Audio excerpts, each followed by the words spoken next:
말씀은 계시록 2장 1절에서 7절 말씀입니다. 에베소 교회의 사자에게 편지하라. 오른손에 있는 7뼈를 붙잡고 7 금촛대 사이를 거니시는 이가 이르시되 내가 내 행위와 수고와 내 인내를 알고 또 악한 자들을 용납하지 아니한 것과 자칭 사도라 하되 아닌 자들을 시험하여 그의 거짓된 것을 네가 드러낸 것과 또 내가 참고 내 이름을 위하여 견디고 게으르지 아니한 것을 아노라. 그러나 너를 책망할 것이 있나니 너의 처음 사랑을 버렸느니라. 그러므로 어디서 떨어졌는지를 생각하고 회개하여 처음 행위를 가지라. 만일 그리하지 아니하고 회개하지 아니하면 내가 너에게 가서 내 촛대를 그 자리에서 옮기리라. 오직 내게 있는 것이 있으니 내가 네 골라달라는 등의 행위를 미워하는도다. 나도 이것을 미워하노라. 귀 있는 자는 다 함께 귀 있는 자는 성령이 교회들에게 하시는 말씀을 들을지어다. 이기는 그에게는 내가 하나님의 낙원에 있는 생명나무의 열매를 주어 먹게 하리라. 아멘. 결혼 상담 관련 책 중에서요, 제가 제일 많이 보고 또 가르친 책이 영어 제목을 어쩔 수 없이 얘기해야 됩니다. Getting the Love You Want이라는 책이에요. 그러니까 네가 갈망했던 그 사랑을 얻는 법, 뭐 이런 얘기겠죠. 이 책이 한국말로 번역된 거를 내가 확인하려고 제가 그 공부할 때 들었었기 때문에 그런가 보다 하고 오늘 구글링을 했는데 못 찾겠어요. 이 책이 절판인데, 절판이 아니라 안 나와. 이제 절판이 맞네요. 안 나와요. 제 기억은 이렇습니다. 연애할 때는 예스인데 결혼하니까 노. 그 한국 책은 약간 느낌이 결혼 전에는 뜨거운 사랑이었는데 결혼하고 나니까 식어버렸다, 이런 느낌이에요. 그렇죠? 그런데 영어적인 이 제목은 그런 느낌이 아닙니다. 오히려 이 책을 이제 딱 열고 배워보면 그렇구나, 성숙한 사랑에 대한 부분이에요. 성숙한 사랑. 그러니까 결혼 후에 사랑이 식어버렸다, 우린 권태기다, 이런 게 아니라 성숙해진 사랑. 그러니까 그 사람의 단점과 부족함, 또 감정, 감성, 뭐 이런 부분들을 다 포용해낼 수 있는 사랑에 대해서 써놓은 책이에요. 청년들이 그런 생각을 해요. 결혼하면은 어차피 권태기가 오고 식어질 것인데 그냥 연애만 하면 어떻겠느냐, 이런 생각을 하는데요. 그 사실 사랑이라는 감정은 그 정신 이상적 상태예요. 왜냐면은 정상적으로 사람을 못 보잖아요.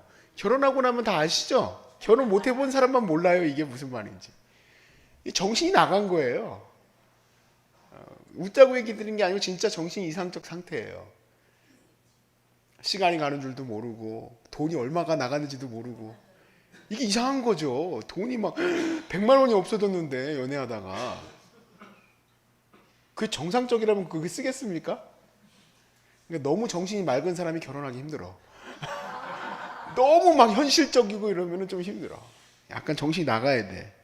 그리고 나서 이제 항상 이제 결혼하고 후회하죠. 내가 정신이 미쳤지, 내가 미쳤지, 이러고 있는 거죠. 근데 저는 지금까지 10년 결혼 생활을 이제 상태인데, 이 책을 기반으로, 왜냐면 제가 유학할 때 공부했던 책이니까 그때 그 생각을 기반으로 아내를 대하려고 노력을 많이 했어요. 제가 아내하고 이 책을 같이 해보자. 저는 청년들은 수없이 많이 이걸 가르쳤는데 제 아내하고는 이걸 공유를 못했어요, 이런 정서를. 근데 안 하려고 그래요, 저하고 이 책을 공부를. 근데 얼마 전에 제 아내가 저한테 훈육에 대한 관련된 책을 하나 저한테 꼭 읽어보라고 하면서 주더라고요. 저도 안 읽으려고 그래요. 왜 그런가 했더니, 그래, 네가 하고 싶은 말이 여기 써있지, 나 안 읽어. 이런 느낌인가 봐. 그래서 안 했나 봐요. 내가 요즘에 알았어요. 그때는 되게 왜 내가 읽자는 책을 안 읽지 그랬는데, 요즘에 훈육에 관련된 책을 저한테 줬는데 제가 안 읽고 책상에다 넣어놨습니다. 그냥 바쁘다는 핑계로. 그러다 보니까 좀 약간 뭐라 그럴까, 일방적으로 저는 이제 그렇게 하고 그 사람은 그 사람의 또 방식으로 저를 또 대하는데, 사실 지금 제 그냥 마음은 그냥 주님이 매일같이 사랑을 주셔야 되는 것 같아요. 매일 아침 시작하는 매일의 삶이 주님이 주시는 사랑으로 시작하지 않으면 무슨 뭐 이 책 저 책 뭐 이렇게 다 해봐도 결국에는 인간적 방법으로는 사랑이라는 게 쉬운 얘기가 아니에요. 예. 오늘 에베소 교회에 주님이 말씀하신 것 중에 다른 것도 다 좋지만 여러분의 눈에 딱 들어오는 게 첫사랑을 회복하라는 말씀이죠. 첫사랑. 처음 사랑 버렸다. 저는 이 처음 사랑 버렸다 회복하라 이런 이 말씀을 꼭 연초가 되면 많이 들어요. 처음 사랑 회복하라. 그러면 약간 느낌이 저한테는 어떻게 들려오냐면 그래 내가 처음에 주님을 얼마나 내가 뜨겁게 사랑했던가. 막 울면서 뭐 주님 내가 모든 걸 할 수 있습니다 막 그러면서 했었던 그 사랑을 회복하라는 것처럼 느껴지니까 늘 죄책감이야. 왜냐면 그렇지가 않거든요 지금은. 그리고 목사님들도 좀 열심히 하라고 하는 것 같아요. 열정적으로 열심히. 너네들 권태기 빠졌냐 이런 느낌이에요. 근데 이게 한국적 제목처럼 연애할 때 예스 결혼할 때 노가 아니에요. 이 처음 사랑을 회복하라는 말씀을 보시면 앞에 부분에 분명히 얘기하세요. 3절 말씀해 보세요. 2절 3절 뭐 다 마찬가지입니다만은 에베소 교회가 내가 참고 내 이름을 위하여 견디고 어떻게 했어요? 게으르지 않습니다. 그러면 이게 무조건 열정적으로 열심히 봉사하고 열심히 주님을 위해서 으쌰 하는 게 처음 사랑 회복이 아니에요. 사랑한다는 게 뭘까? 예수님이 이 사랑함에 대해서 추상적인 얘기를 잘 얘기해 주셨어요. 요한복음 15장 말씀에 내가 아버지의 계명을 지켜 그의 사랑 안에 거하는 것 같이 너희도 내 계명을 지키면 내 사랑 안에 거하리라. 그런 겁니다. 예수님의 계명을 지키면 우리가 예수님을 사랑하는 거예요. 그러니까 너희가 예수님의 계명을 지키지 않는다는 얘기예요. 근데 또 우리가 어폐가 생겨요. 아니 열심히 지금 보시면 알겠지만 이단들도 잘 걸러내고 열심히 하는 교회가 에베소 교회인데 예수님의 사랑을 잃어버렸다는 게 도대체 무슨 말입니까? 주님의 말씀이 뭘까요? 예수님의 계명은 서로 사랑하라는 계명이에요. 즉 우리가 어떤 일을 할 때에 사랑의 마음으로 대하지 아니하면 어떤 것에서도 열매를 맺을 수 없다라는 말씀이에요. 내가 여러분께 말씀을 전할 때에 열심히 준비를 했어요. 새벽부터 저도 준비하잖아요. 새벽부터 기도하고 주님 오늘 이러이러한 분들의 아픔을 주님 만져주십시오 기도하고 그러면서 이제 말씀 준비를 시작을 하는데 그런 게 내 그냥 학구적인 내 열심, 열정 이런 걸로만 한다면 여러분들하고 설교할 때 벌써 여러분이 느껴요. 목사님 또 우리 때리는구나. 저 사람은 왜 이렇게 비평적이지? 여러분 그런 거 느껴보셨어요? 여러분 역시 여러분들의 본교회 목사님들은 참 귀해요. 절대 그런 게 없으셔. 예전에 우리 하나롭교회 이거는 좀 저기 한 거지만 죄송스럽네 우리 아버님한테. 우리 아버지하고 어머니하고 싸우고 나면요 아버지가 강단에서 어머니를 비평하는 설교를 한대요. 그리고 어머니가 새벽 예배를 인도할 때가 되면 어머니는 아버지 얘기를 했대요. 우리는 분명히 어떤 율법적인 내 의무, 내가 해야 할 것들을 열심히 하고 있으니 주님의 사랑을 붙들고 있다고 생각하지만 예수님은 그렇게 평가하지 않아요. 내가 사랑을 놓치면 겉으로 드러난 것은 분명히 하는 것처럼 보이지만 그렇지가 않습니다. 내 모든 일이 사랑으로 나아갈 수 있어야 되는 것이 처음 사랑이에요. 처음 사랑. 조금 설명을 잘 할 수 있을까 해서 생각을 했을 때 떠올랐던 예화가 하나 있었어요. 오카는 목사님의 아들이 옥성호 집사인데 이분이 이제 책을 썼어요. 아버지 오카는이라는 책을 썼는데 아주 작아요. 근데 거기 이제 일화가 하나 있는데 이제 옥성호 집사가 쓴 책 중에서 그 마케팅의 뭐였지? 제목이 저는 비판적인 책은 잘 안 읽어서 마케팅에 물든 부족한 기독교라는 책을 썼는데 거기 내용에 이제 리고렌 목사님이라고 아세요? 세들백교회 그 리고렌 목사님이 이 대표적인 이 마케팅적인 목사다. 그러면서 이제 아주 비판적으로 써놨어요. 그래서 이제 옥성호 집사가 쓴 책을 읽고 오카노 목사님이 이제 마음이 아프신 거예요. 너무 이 비관적으로 비판적으로 써놨으니까 기독교에 대해서. 그래 네가 쓴 글이 이제 이 부분을 잘 아셔야 돼요. 이 처음 사랑에 대한 부분. 네가 쓴 글이 맞다. 맞지만 그분도 우리와 같은 친구다. 그러니까 복음주의적 계열에 있다라는 얘기예요. 우리와 같은 친구다. 주님의 거룩한 구원 사역을 위해서 힘쓰는 일인데 그것을 좀 잘 볼 수 있는 눈이 필요하다라는 얘기를 해요. 내가 어느 날 사역을 하는데요. 전도사 시절에 어머님이 저한테 그러더라고요. 너 이성일 전도사 너 율법적이야 그러더라고요. 굉장히 율법적이래요. 난 되게 열심히 사역하고 사명 감당하는데 왜 율법적이라는 말이 나왔을까? 아버님 교회 전도사니까 어머니고 아버지고 교회 청년들이고 뭐고 다 칼로 다 재는. 칼이 나 있는 거야, 칼이.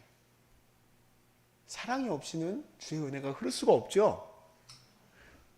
열심도 귀합니다. 주님이 모르는 게 아니에요. 주님이 너희들의 열심을 안다는 거예요. 그렇지만 사랑을 잃어버렸다.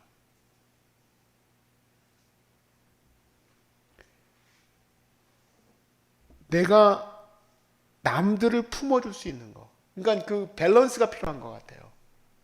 주님의 거룩한 말씀을 향해서 선한 삶을 향해서 내가 살아가지만 또한 예수님이 가늠한 여인을 데려왔을 때 그 가늠한 여인을 용서해 주시죠. 그런 어떤 너그러움도 함께 있으면서 또 그리고 품어가면서 또 주님의 열정적인 삶을 살아가는 것. 그 밸런스가 우리의 사랑의 기반이 될 수 있길 바랍니다. 처음 사랑을 회복하라. 우리 주님의 사랑을 회복하시길 바랍니다. 무조건 열정적인 그것이 아니라 주님의 거룩한 사랑, 사랑하라는 마음을 회복하라는 거예요. 그게 처음 사랑. 그렇게 너그러움을 수용하지만 그럼에도 불구하고 에베소 교회가 계속해서 싸우고 있는 문제, 이단의 문제를 잘 보시면 이 부분이 잘 또 느껴집니다. 6절에 보니까 니골라당이 나옵니다. 니골은 미혹하다, 뭐 속이다 이런 뜻이에요. 라는 백성이에요. 그러니까 니골라, 뭐 니콜라이, 뭐 이런 것처럼 이름이 아닙니다.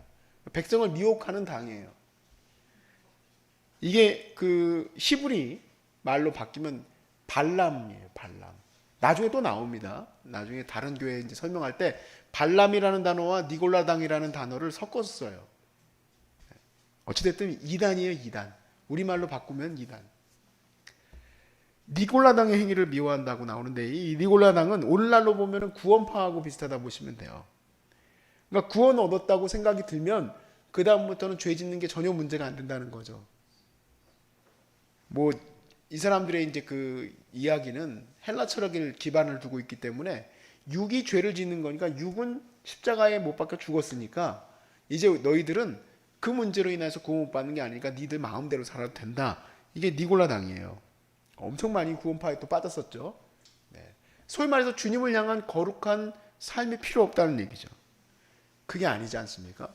그러니까 우리는 거룩한 삶을 추구하면서 내 삶을 철저하게 주님 앞에 드리려고 노력하고 그리고 뿐만 아니라 다른 사람들을 사랑으로 품어가면서 세워나갈 수 있는 그러한 삶이 되면 주님이 저와 여러분에게 생명나무를 먹게 하실 줄로 믿습니다.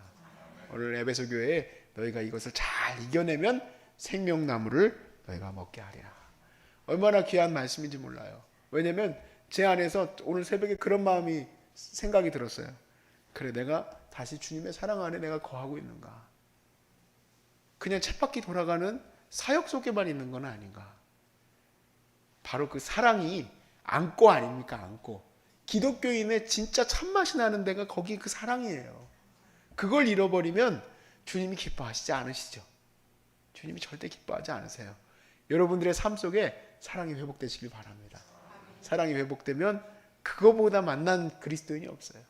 진정한 그리스도인, 다름이 아니라 주님의 첫사랑을 회복하는 저와 여러분 되시길 주의 이름으로 축복합니다.